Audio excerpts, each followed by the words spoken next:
That's where trust is built straight away, in my opinion. And it's where we've certainly found with DevLake, where a lot of our success has come in, right? Is making it very clear, like what this thing doesn't do, what it can't do, where it's going to fail you if you do this.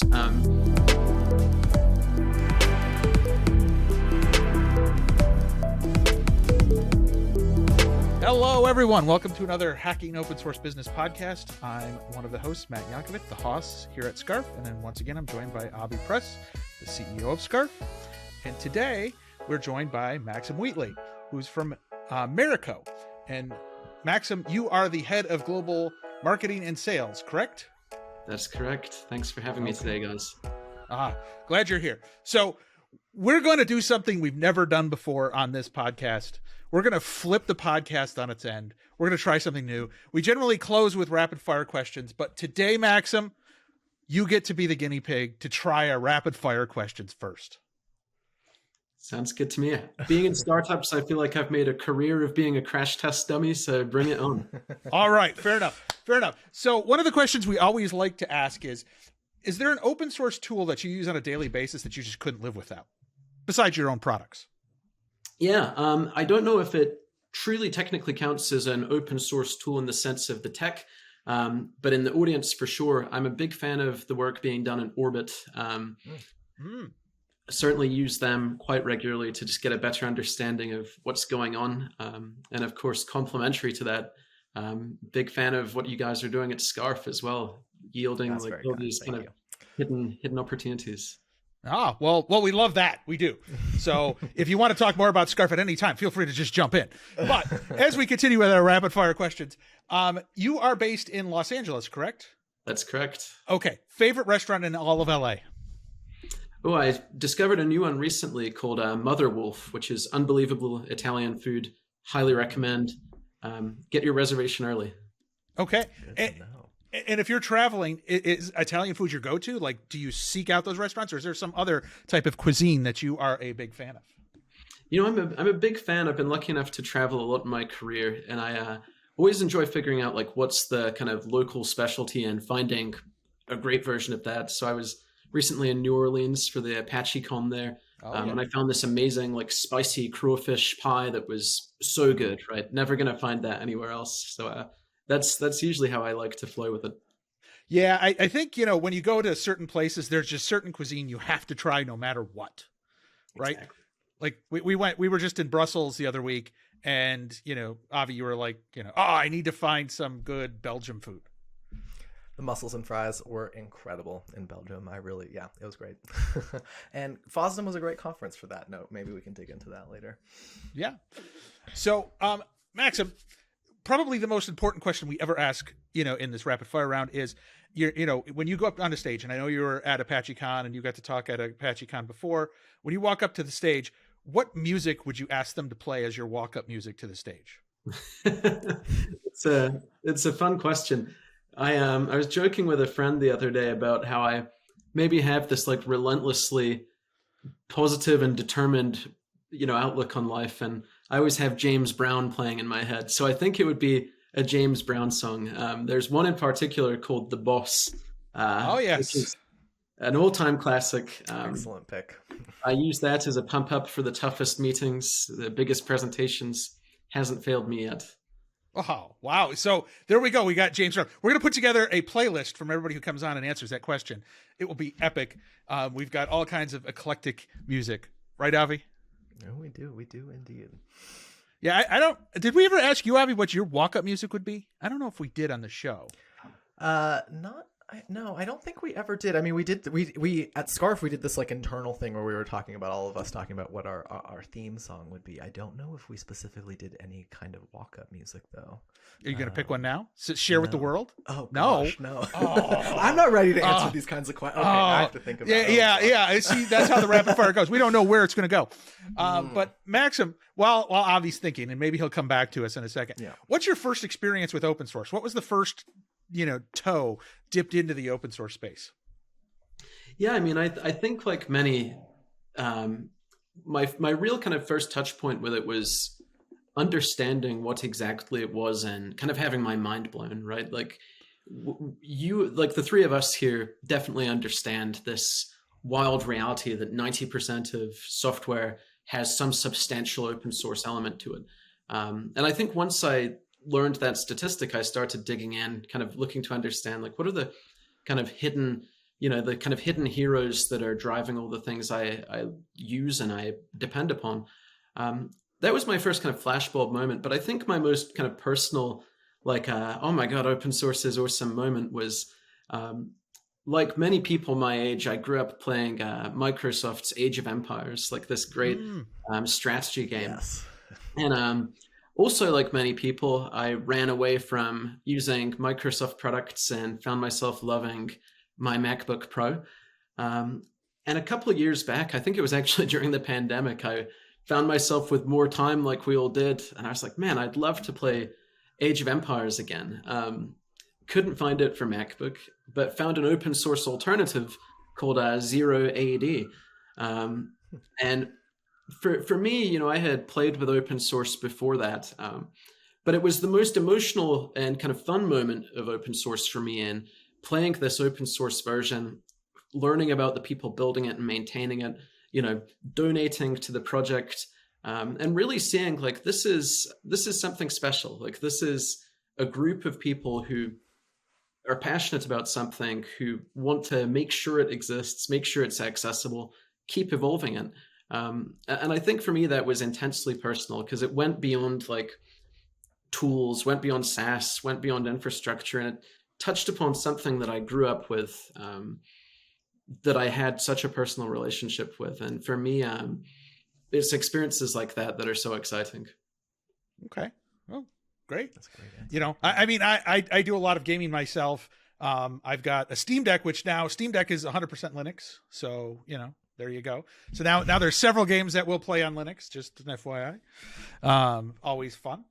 But Maxim, continuing with the rapid fire, let's say we're going to a conference. We're at the next Apache Con. We're hanging out.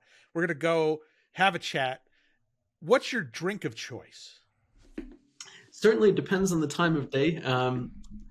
You can always find me clutching an iced coffee in business hours. But if we're getting together in the evening, I'm a big fan of drinking like Frank Sinatra. So I love a martini, a bourbon, an old fashioned, or a Manhattan, depending on how formal or not the vibe is. Fair enough. And what do you see as one of the common mistakes people make in the open source business space? Maybe you've talked to other founders, other people in your role. Do you see like a common pattern of mistakes that people make? I think one that I see the most often, at least from where I sit in the ecosystem, is really kind of two things. I think the first is proceeding with too many assumptions and not finding opportunities to ask questions. And that happens on all levels, right? People getting from something as micro as people getting into kind of arguments in, threads because they've not DM'd each other to ask a question, all the way up to not talking with users and really kind of digging for the underlying why for certain behaviors or decisions. I think the other key thing is, and we see this all the time, and I'm mindful to do my best not to be one of these people, is people are, of course, realizing the business value of open source more than ever, right? We're seeing this kind of renewed excitement of, this thing can really do something, and it can do something to the balance sheet, it can do something to the growth, it can do something to the business itself. And the bad part of that, right? There's plenty of good, but the bad part, I think, is you get this kind of exploitative taker behavior.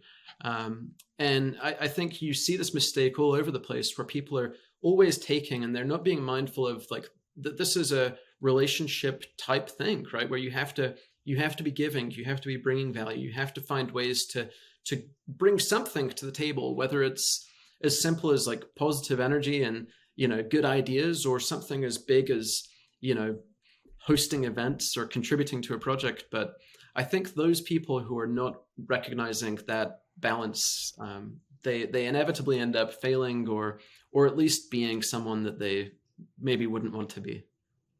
Okay, fair enough. Yeah, that's a very good answer. I think maybe perhaps we should move towards, it would be great to hear kind of the elevator pitch about what Merico is for listeners. I bet a lot of listeners probably aren't familiar, and maybe to contextualize all the stuff that we're talking about. Absolutely. So yeah, in a nutshell, I always like to say that Merico as a company, we're obsessed with pulling out insights from the engineering ecosystem, be that code hosting, issue tracking, CI/CD. We as a company exist to extract the data from those things and translate them into useful insights to help companies and open source projects build better teams, better code, better products. And as we've grown, we've translated this into a variety of products. But it all started for us with our kind of core product, which is extracting insights from the Git history, focused on things like productivity, performance, code quality. But in a nutshell, that's what we're focused on, is finding opportunities to extract insights from all of this tooling that delivers software for companies to build better things. Matt, you want to go next? So with that, what components are open source of the tool set? Yeah, so our flagship product is DevLake, which I'm proud to have been the kind of person launching it. It's one of the most fun parts of my career, to be honest with you. That's 100% open source under the Apache license. We launched it about 14 months ago.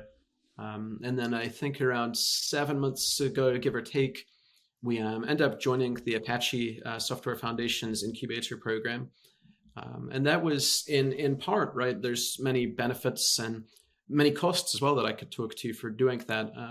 But one of the benefits for us was for the community and really kind of signaling to them, right, that this is not just some venture-backed startup doing open source as a hobby or as a bait and switch, right? Like, this is open source in the truest standard and always will be.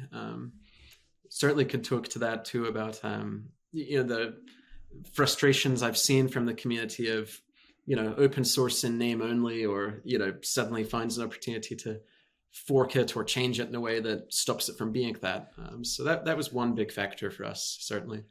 So with this, Apache was really, excuse me, a way for you to give comfort to the community and say, like, we're in this for the long haul.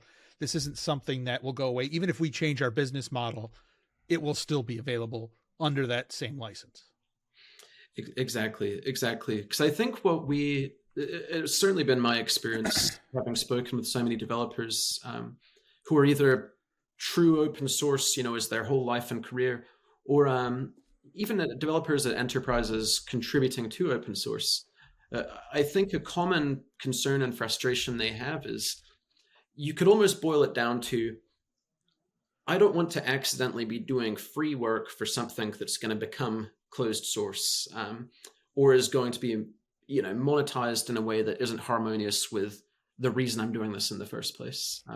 I think that's what those concerns boil down to. So I think whether you're going to the foundation route, or whether you're not and you're open source as a company, and I think it's crucial to find ways to not just communicate that this is true open source, here's why, here's how, and it always will be.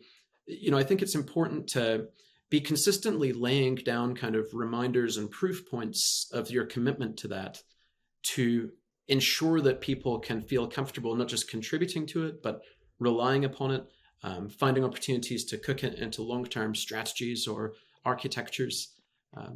I think that's something, a more kind of subtle mistake that I feel I see people making frequently is finding ways to kind of maybe spook their audience or spook the community, or maybe just kind of erode their trust that this is what it's going to be open source forever and really is.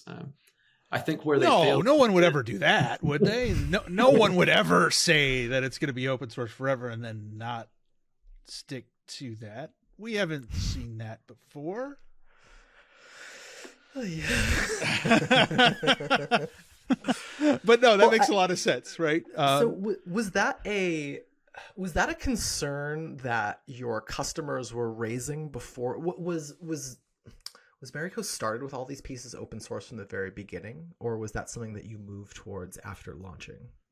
It's a great question. So open source has been part of our DNA truly since like day zero, and I'll talk about a bit why. So I always like to talk about, as a company that's fundamentally an analytics company, right? I think the lineage is always important, and I think we see a lot of analytics companies that, even if they're well intended, have been kind of born out of a very kind of business centric or HR centric perspective. And maybe that's not always wrong, but I don't think it's always right for sure. And where our company was born, our co-founder and CTO, Hezhong Qian, based here in California with me, he was conducting research at UC Berkeley in their PhD computer science program.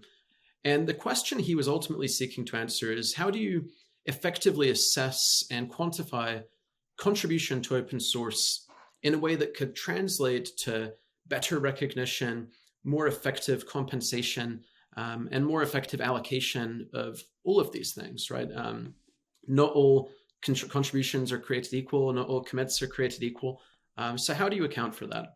And that was the true kind of birth of the company, was the pursuit of this answer focused on the open source kind of funding problem. And as we've grown, I think like any company seeking to grow to great heights, we have large ambitions that are financial, and figuring out how you harmonize that with wanting to also play this kind of open source approach can be challenging. And I won't lie that that we've had it figured out from day one, right? We've vacillated between like looking at different iterations of the open core model, different iterations of the open source model, and really kind of everything in between. And I think what we've found is that we can ultimately kind of get the best of all worlds by doing what we're doing today, which is having a product like DevLake that is 100% open source, will always be 100% open source, and kind of use that as something that's benevolent for the entire ecosystem. Even for for our competitors, I think it's benevolent and useful. And that this can ultimately drive the bigger picture for us in many different ways. But I would say for us, kind of going back to, kind of the why open source question that's buried in this, I think one big part for us that we've learned on our journey doing kind of data and analytics driven technologies is that, especially when you're serving, a engineering audience, developers are smart people who want to look under the hood. They're skeptical. If they think that something is maybe doing something incorrectly or hiding something from them, it's going to arouse their suspicions, and rightfully so. So to really kind of put our money where our mouths are, to earn their trust, not just win it, but earn their trust, we knew fundamentally that bringing something truly transparent to the table was going to be critical for our long-term success. So for us, going this open source kind of first pathway has really been our love letter to transparency in many ways. It's been answering this frustration we've seen in the market, littered with many analytics products, where people don't like an opaque solution. They don't like black boxes. They don't like something that they maybe can't trust because they can't see how it's working. What better way to solve for that than going completely open source, completely transparent? So that's really kind of what fundamentally led us to this pathway today. So Maxim, let me ask you this question. So just to maybe take a step back here, what is the main kind of like business model? What are you selling from a Merico perspective? I know like DevStream, DevLake are open source, but are you monetizing those, or are those just components that you use in your product that you're actually selling? So it's a great question. So today, DevStream and DevLake are open source and unmonetized, and that will stay the case for some time. As we've been building the DevLake community and the user base worldwide, we've identified some opportunities to remove kind of the headaches of implementation and management.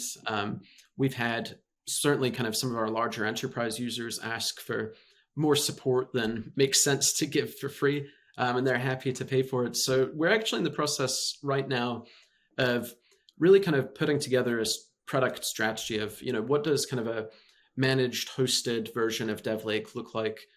So we plan to launch that most likely in Q4 of this year, where everyone will still be able to use DevLake for free as it is today. That will remain unchanged, but we will be debuting a paid solution for those who maybe want to go a bit further, get better support, maybe more customization. We're still in the figuring out mode for that. Okay. But your main product is Merico Analytics, right? And that's what most people are purchasing from you today. That's correct. So yeah, to speak to the relationship there, because there's so many complex pieces of this, and I'll do my best to articulate it simply. So DevStream in a nutshell is our answer to the question of, well, if I don't have a strong DevOps tool chain, how do I get started? DevStream's our answer to that. It's an open source package manager that lets smaller or less mature teams set up, connect, and replicate a great DevOps toolchain. DevLake is the answer to the question of, well, now I've got this toolchain, I've got great processes and a strong team. How do I make sure that we're doing the right things and that our process is working and that we're not running into hidden bottlenecks, and that when we're finding successes, we know why and can scale them? DevLake is the answer to that question. Then we do have our open core proprietary product, which is Dev Insight, which is what we're monetizing today. And that's much more oriented around kind of contribution analysis, code quality signals, static analysis, reports, and kind of permissioning that's more oriented towards kind of the executive user in larger companies. And the relationship between all three of these things, right, is if we execute how we hope we can, and we are today, with DevStream, we'll be helping bring the kind of engineering ecosystem at large up to speed with the latest and greatest with DevOps tooling. With DevLake, we're going to help them to maximize the impact of that and get a complete read on their delivery process. And then our hopeful expectation is that companies that have maximized DevLake are naturally going to want to start looking deeper, right? They're going to want to start understanding, what's actually going on in our code base? How good is our code? Where are there kind of quality concerns or security risks? And, I think if we play our cards right, they will believe in us, they'll trust us, they'll know we know what we're doing. They'll continue using DevLake, and then they'll attach Dev Insights to their process to get a truly complete picture. Yeah, this is an interesting, because this is a very classic open core, but there's a nuance here that I wanted to point out, because it sounds like DevStream is part of the infrastructure, the glue, but on its own, it's more of just a requirement for you to do everything else. So open sourcing that smaller component is a common tactic a lot of companies will do, because it has value as a standalone, but maybe it's not part of the broader product strategy. And that's how a lot of companies start in the open source space, is have one or two tools that are ancillary to their product space and then get that out there, because they need that for ultimately what they're trying to commercialize. Exactly. And something you said there that I really liked is that they stand alone. And I think that's such an important piece, right? Is you don't want to be giving out free printers and then charging thousands of dollars for ink. I think that's maybe you do. I mean, I mean, like, but it's something I'm very proud of, our whole team for kind of figuring out, and I think is reflective of our own personal values as a collective, is that none of what we're doing is kind of exploitative in that sense, right? Where it's like you can use those free things on their own, maximize their capability forever without paying us a cent. And I think that's a good thing. However, for those companies that are looking to really become data-driven engineering organizations, we have the full set of solutions for them, one of which they can ultimately pay for. But I do like that point, right? That it's my personal values that, I love seeing the companies that are not necessarily kind of creating this kind of, printer and cartridge model that, kind of tricks people into using something that they'll have to pay for to really see value. One thing that I find very interesting about the path that your team has taken with this open source strategy is that with both of these projects, you have donated them to two different open source software foundations. I think a lot of the stuff that you said earlier, with the commitment to transparency, these kinds of things, it really aligns with those values, and it kind of even goes a step further than if you we're just working on them in your own like GitHub project, for instance. I have so many questions along this front, but maybe what I'll start with is going that step further something that has had concrete business impact, or is it more of a more just value alignment? So I think today, I would say that what I've experienced with our business is that the value has certainly been more abstract and less concrete. But I do think it's there. I think there is kind of this subtle but important kind of kind of value through credential, kind of value through reputation that has helped us to maybe grow faster than we might have otherwise. And I think this is especially true for enterprise contributions, which is something I think every open source project is excited to get. And it was one of my learnings talking with one of our mentors at the Apache Software Foundation, Sharon Foga, who's a wonderful woman. She really kind of educated me on some of the kind of more subtle values of foundation participation. And one of those, which really stood out to me, was that there's actual kind of legal protections that come for the contributors if they're making contributions to an Apache project or a CNCF project, right? Versus one that is in kind of open source no man's land. And this was kind of an epiphany for me in realizing that, like if you're some enterprise dev making a contribution to a project that isn't underneath the umbrella of a foundation and something disastrous happens, right? Like for whatever reason, you're responsible for like a huge enterprise data leak and it results in all these big lawsuits or even criminal prosecution, right? Somehow or another, you can find yourself exposed to that as a developer. Now, I don't think this happens all the time, right? But I think it's a real concern.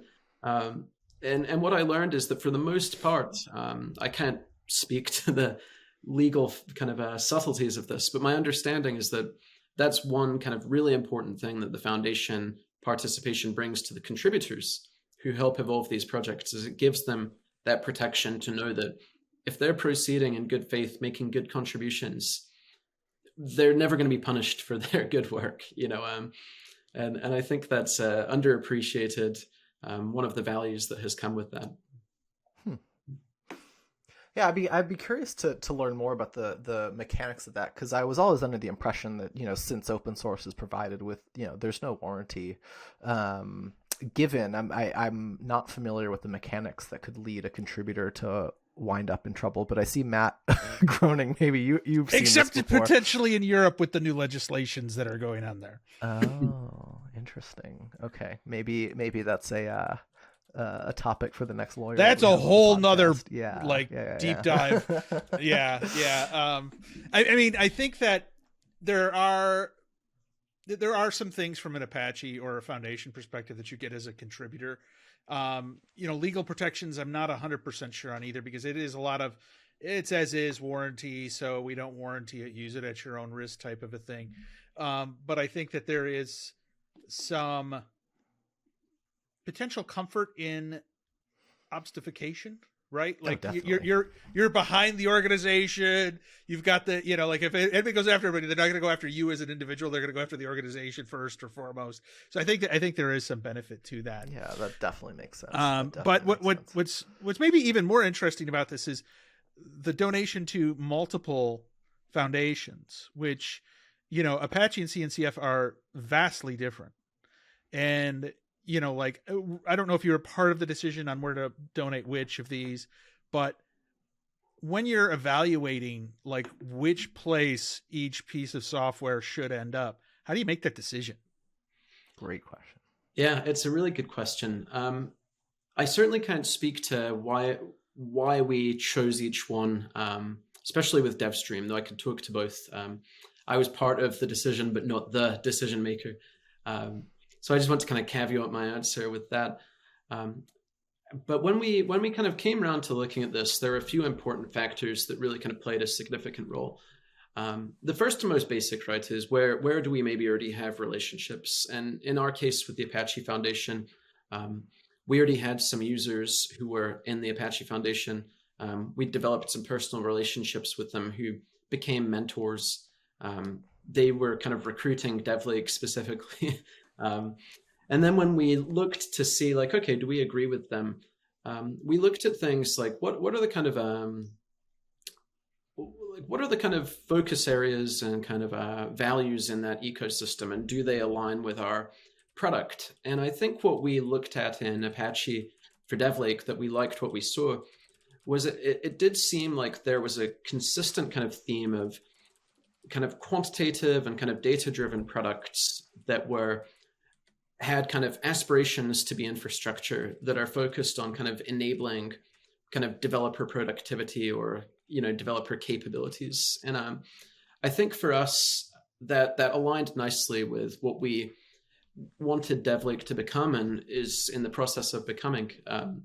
So it was that kind of value alignment there that made it make sense. And with DevStream and CNCF, I think there were kind of two key factors that were the deciding piece there from my perspective. One very basic one, right, is it's better to get more exposure to a larger part of the community. And rather than putting all our eggs in one basket, it made sense to go to a different foundation to be more visible. That's like a really simple but honest part of that equation. But I think on a higher level and more strategic with DevStream and CNCF, our vision for DevStream is that it can help developers discover like the best tools, right? And the best tools are inevitably part of the cloud infrastructure, the cloud native tools. And we felt like it was just going to be a good home for it, where if we could ultimately turn DevStream into this kind of access point to get the best of the CNCF ecosystem and beyond, and maximize their capabilities, and make sure they're discovering these things in a very crowded space, we felt like that would be a good home for it. So I think for us, it came down to, some basic personal things, some values things. We certainly looked at the nuances of the licenses. That's something I can't really speak to in much detail, but we're fortunate where we have a lawyer as one of our co-founders, Roland, who took a close look, worked with one of our mentors, Heather Meeker, who is a well-known expert in that space, to just really understand, are these licenses going to be kind of harmonious with our vision for what these things should become in and of themselves, as well as in the context of, our long-term company building. And thankfully, the answer to both seemed to point to yes, and we've been happy with the experiences on both ends so far. Maybe let me one final question on this topic of foundations, maybe a little bit more of a spicy one. When should a startup or a company not donate a project to a foundation? It's a really good question. So I'll start off by answering that with like what have been kind of my own frustrations, right? I'm like very happy to talk openly about that. I think on the kind of development and deployment side, right? You have to adhere to a governance process related to your releases that doesn't necessarily give you a great capability to like ship often, ship small, and really kind of be, for lack of less cliched words, like kind of makes it harder to be truly agile and be truly responsive to your users. I know that's a frustration probably shared by everybody. The benefits of that, though, come from a rigorous QA process and one that accounts for security and compliance and the user's best interests.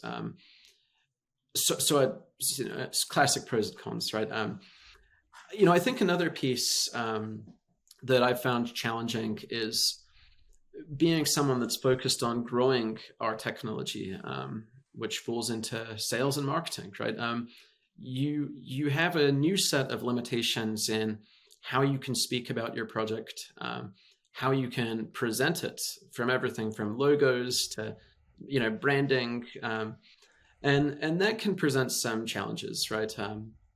A very, very specific example is being part of the incubator.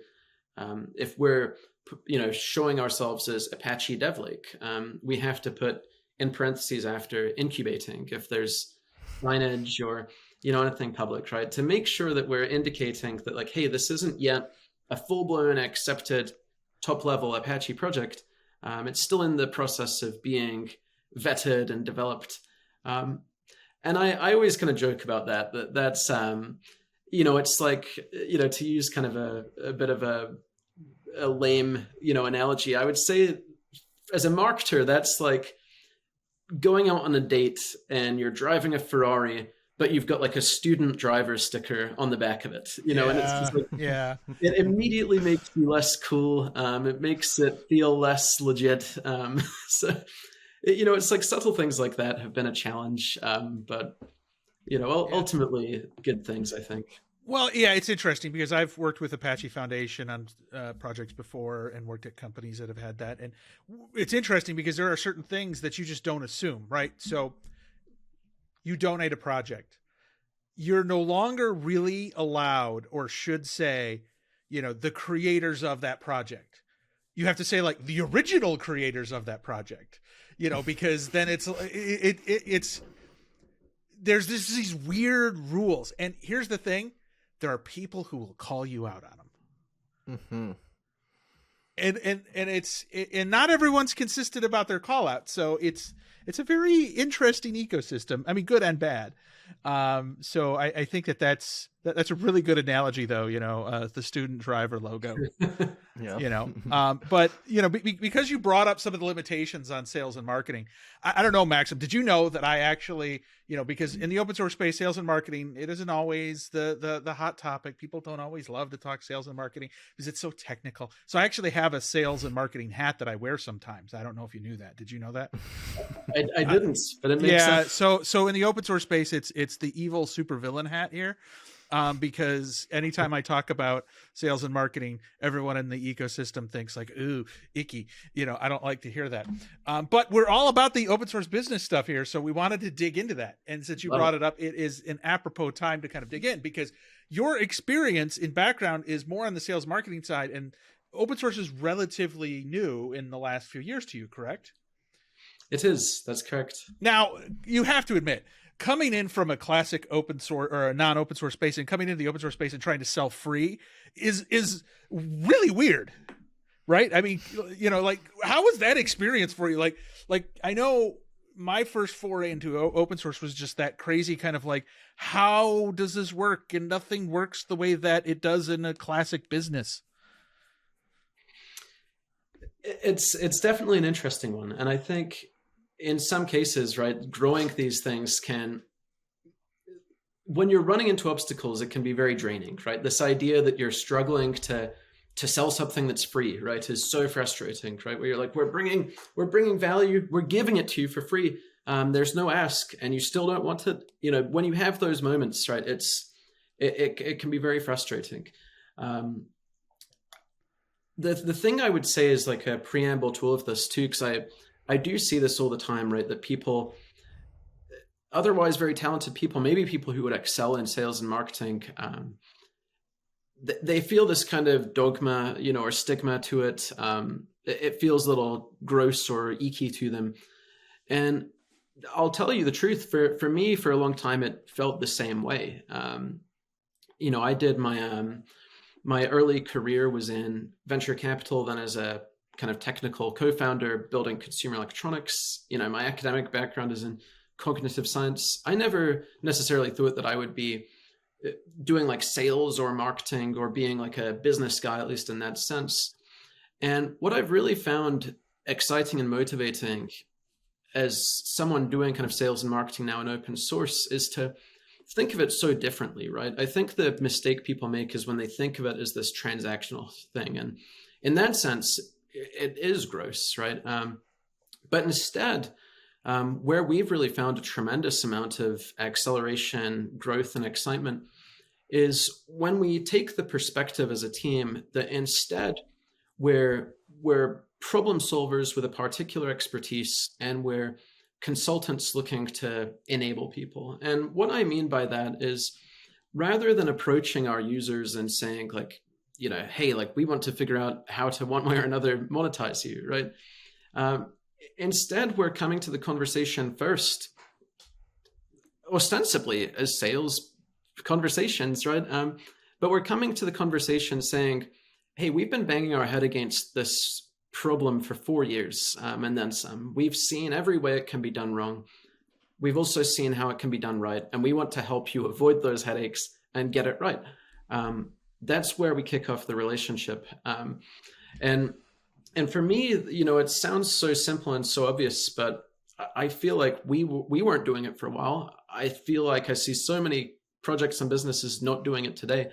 And that would be my kind of key advice to get around that blockade in both a personal level and a practical level. Like personally, now you're no longer this, cheesy suited used car salesman. You're a product oriented person that's a problem solver.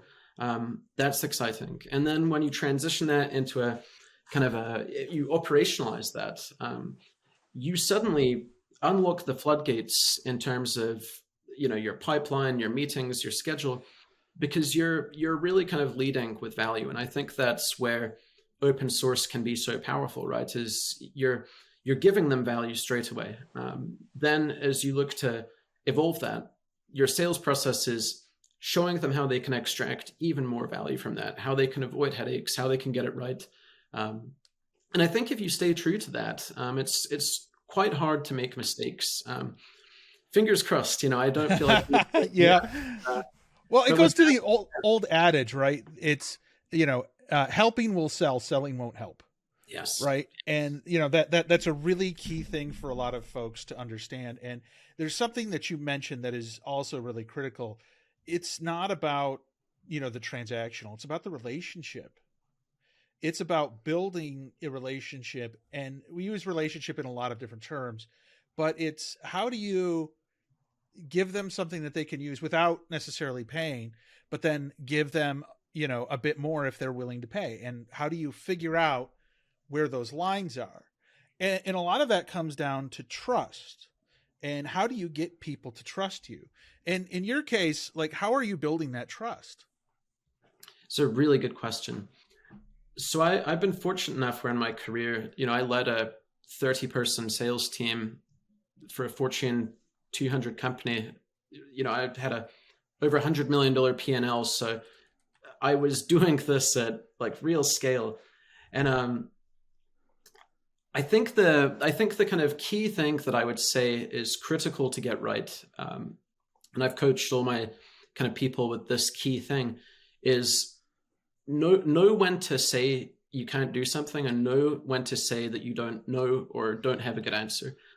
That's where trust is built straight away, in my opinion. And it's where we've certainly found with DevLake, where a lot of our success has come in, right, is making it very clear, like, what this thing doesn't do, what it can't do, where it's going to fail you if you do this. That's kind of part one, I think, in building trust. I think part two, in those kind of relationships is really kind of seeking to understand. And that's the other kind of key coaching that I would give to anyone looking to excel in this.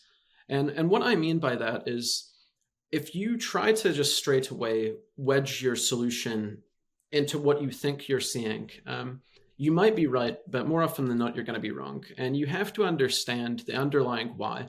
They've decided to take half an hour out of their day to get on a call to talk to you about an open source data platform. Why? What are the big things they're looking to accomplish? And you have to dig into that to really start understanding, like, what are the underlying motivations? Because it's likely not going to be what you're thinking. And I think you see so many salespeople fail so badly when they come in with a talk track, they come in with an agenda, they come in with their assumptions, they think they know the business, they think they understand the problems, And they probably do on a lot of levels. But if they don't lead by seeking to understand, they're inevitably going to go wrong. And for me, that's where the magic pixie dust has been on all of the biggest deals I've ever done, is you're digging for the why, especially when you've got multiple stakeholders. You're digging for the why on all levels, right? You're looking at headaches on a day-to-day basis. How can you solve those? And what are the things that are really frustrating them? You're looking at really big picture business things, like what's their company as a whole looking to accomplish this year or next? And how can you play into that? And then on a personal level, right? This is the magic pixie dust, right? Everyone has their own personal goals. And sometimes those can be a little Machiavellian, but sometimes they can be very, wholesome and real. And you want to figure out what that is too, right? Maybe underlying this, like they're saying, hey, I'm looking at this analytics product, but the real reason I'm looking at it is because I would like to figure out how I can become the VP of open source next year. Or I'd like to figure out how I can add 5 people to my headcount that no one's given me the kind of budget to do right now. Or, maybe if you're really speaking privately and candidly with people, they're like, hey, I'm looking to transition to a new job next year, and I'd love to be able to kind of quantify and articulate my accomplishments. And this is something I see as being able to do that. And what I've always coached, my own salespeople to do, and I do think it works, is if you are meticulous about really figuring out, like, what are those kind of day-to-day whys? What's the big picture company why? And then most importantly, and most frequently overlooked, what's that kind of personal why, for each stakeholder? If you can find a way to, in a non-bullshit way, really address those things, it's going to be hard for you to lose. And that begins with, being comfortable saying no, being comfortable saying what isn't possible, what you can't do, winning trust there, and then being someone who's genuinely interested in understanding. Hard to go wrong with those recipes. Yeah, definitely. I think that, those are 2 really good pieces of advice. I mean, that trust when you have to be honest about your product and yourself. I call it the Miracle on 34th Street approach, where, I don't know if you ever saw that old movie, the Santa Claus recommends they're at Macy's. They recommend they go to a different store to get a toy, right? That builds that trust. And that's a great clip if you haven't seen it, just to kind of get that. And obviously the solution sale, selling to what is actually the pain, making sure you can articulate. Great advice. Mm-hmm. Yeah, very much agreed. And since you are, Merico is selling a very, data-driven, metric-driven platform, and we loved getting into metrics. And so I'm really curious with a metrics lot hat. of... yeah, Matt, put on your metrics hat, please, for this question. What metrics are you finding are providing, maybe outsized impact for people who are using DevLake, or your even the proprietary platform as well? Yeah, so there's so many answers to that, and I'll try and organize them. So I think in the open source conversation, one dashboard that we built with the community for DevLake that has really seemingly been a needle mover for a lot of projects is what we like to refer to as the developer experience dashboard. And that's focused on metrics related to responsiveness, like how quickly are issues answered, how quickly are they resolved, what percentage of PRs are properly resolved, how many PRs actually make it all the way to the end and into production. Metrics related to that have been, I think, really empowering for maintainers and kind of open source leaders.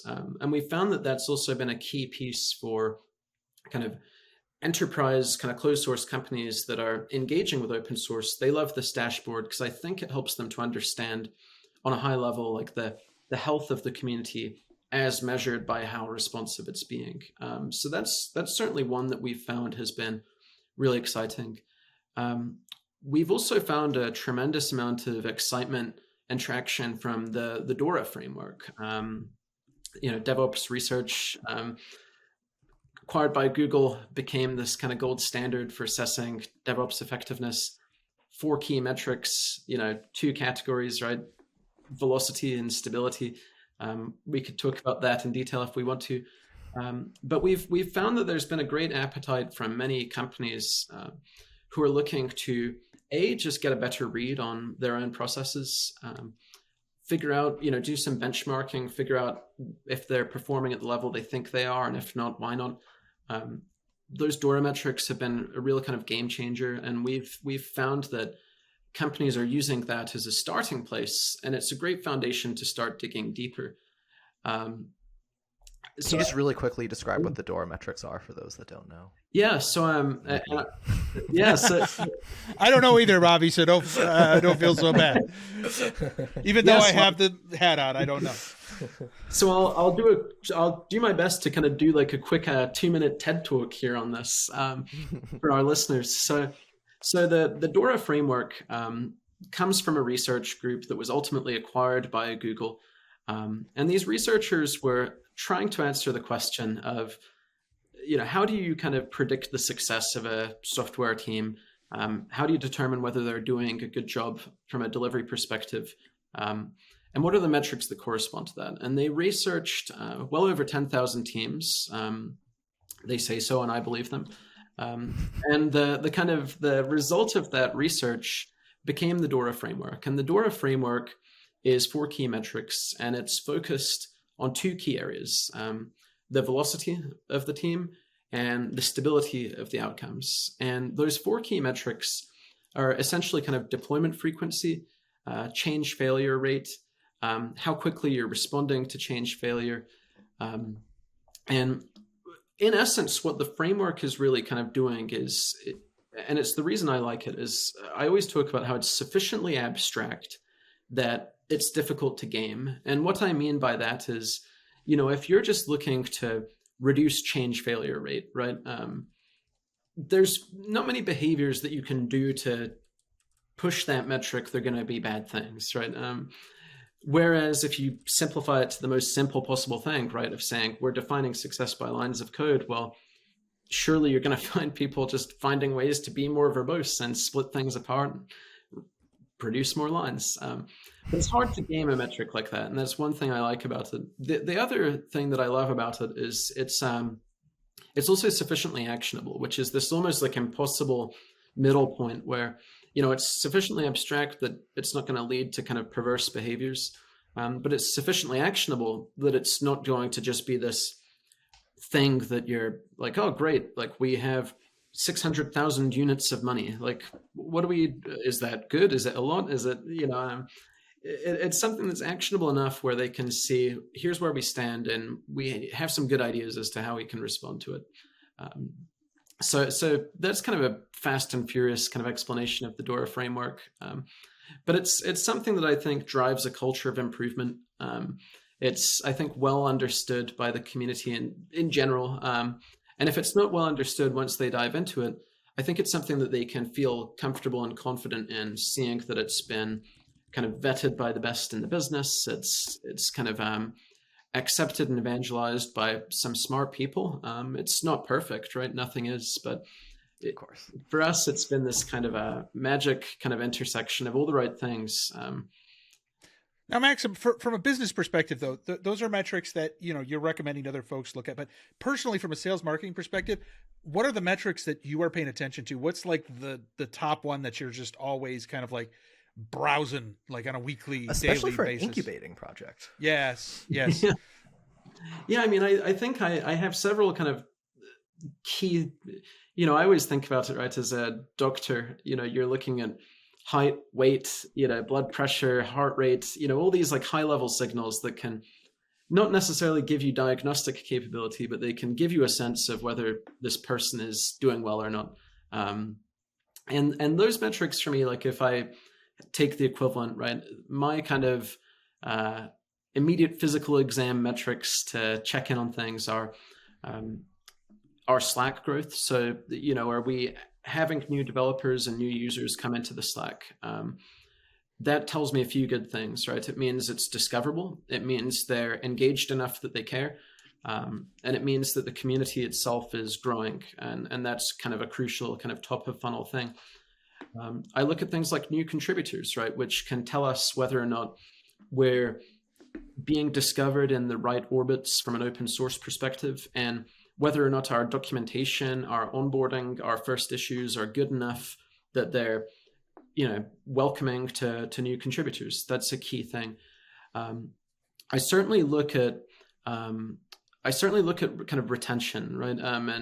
And figuring out like where are we suddenly losing people's interest or enthusiasm, or where are they dropping off, and figuring out why.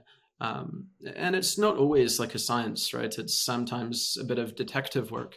But that kind of retention piece is key, is figuring out like, are you doing the things that kind of keep people interested and excited? And there's a few kind of proxy measures I use for that. Like sometimes things as simple as like your posts on Slack getting a lot of emoji responses, like our huddles on Zoom, like having good registration levels, or people sharing it on Twitter, like that. Those are good proxy signals for engagement. And then with our power users or enterprise users, like how quickly are they responding to us when we, check in with them? Those kind of things are really key. But in our stage of the game, I'm very focused certainly on kind of like top of funnel things, for lack of less businessy phrases, where it's like how much visibility are we getting, and how consistently, and how much is that translating into clones? How much is it translating into new Slack users? I used to pay quite close attention to stars, but I think what I've found, which maybe is not such a unique experience, is our growth in the first 4 months really corresponded to the star growth, right? We went from 100 to 1,000 stars on launch week, and then we gradually kept building towards 2,000. And I could say from the outside, from the inside, it felt to me like our growth corresponded to that chart. But since then, our kind of stars have somewhat, plateaued. But the good news is that our growth has like gone on a skyrocket since. And I just think that's an interesting point, which is to say that I'd love for our stars to keep growing, and I'm sure they will, but that it stopped becoming kind of a useful measure around 3 or 4 months in. Yeah, I think a lot of people start like the ones you get early are the ones who are going to be more looking at code deeply, whereas you might get more users as you go on, because I think that's a misconception that it's not a one-to-one, right? Just because you are a user or you value the product or, the tools doesn't necessarily mean you value them enough to go out and build from source, or maybe even look at the source code. You end up getting 10, 20 times the number of users than you do people who will actually go to the repositories. Yes. And I think that that's a really interesting thing. Now, you did bring up that kind of top of funnel, and I want to bring that up because this is an interesting question. And I was going to give Avi the last word here, but I think I'm going to steal from Avi the last word, because you brought up the funnel. And I'm curious, when you're talking about that funnel, you're talking about the awareness side, which is great, which is exactly what we're talking about. Is the more people in the community, the more potential later on that they become customers, right? I mean, that's bottom line in rough nutshell. But the thing is, it's like lots of people customers, right? And the question mark, that middle section, is the one that always gets you, and that's the make or break, right? From a commercial company. And so right now, I'm curious, are there indicators you're looking at right now that are in that kind of question mark phase, which is, here's these users. How do I know when they might potentially be ready to be a customer and I should talk to them? Are there things or metrics you're looking at? Are there indicators? Are you using the normal kind of like marketing techniques? So, here we have this, qualified lead, and we're going to score it. And then it eventually becomes an MQL, marketing qualified lead, for those who are listening. And then eventually it will become a sales qualified lead. Are you following that same sort of like classic dynamic, or is it a little different? So today we're not using that approach for many reasons. I think one of which is also just team size, right? Where absolutely, I think as we evolve, that might become necessary. The things that I'm really looking for. So to answer your first question about kind of what are we looking for that indicates whether that kind of like middle of funnel kind of no man's land is being bridged effectively. The things that we're really looking for that I think give us a good indication of that is, are the users really investing in the technology and the platform and finding good questions. So what I mean by that, right, is if someone's just like found a easy, fast way to deploy it, they haven't really pushed it, and they found some utility in it, they may or may not stay, and it's hard to say whether they will. But where we find the most successful long-term relationships coming is when, they start coming, to the conversations by saying, like, oh, we've already done this, we've already done that. We'd like for it to do this, but haven't figured out how. I think when they've got that engaged with the technology, for us, that's like a almost guarantee that they're going to stick around and be a valuable user. And I think, as kind of a follow-up to that, when they start asking you for specific types of support or customization or something, right? Those then become kind of the stars that form the constellation of the smart monetized strategy, right? Where you can start figuring out like, okay, all these people who are just using it and probably wouldn't want to pay a cent for it, they're not going to ask these challenging questions. They're not going to seek like extra capabilities because they aren't so deeply invested in it. But the conversations where you can tell that they've really started plumbing this into their workflows, and they're trying to figure out how to live with it long term. And the signal for that is that they're figuring out what are the blockers of tomorrow, what are the things we're going to want to extend this to.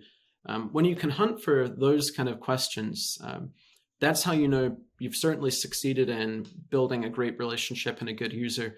And I think it gives you a good indication that there's going to be opportunity to sell value to them long term, exactly as we talked about, right? Where you're not just taking their money, you're giving them a solution they've asked for, and they'll be happy to pay you for it. Yeah, absolutely. That's a really great qualitative metric to look at. That I think that the hard questions being asked is a really, really good one. I've never heard it phrased like that before, but it's very apt. Yeah.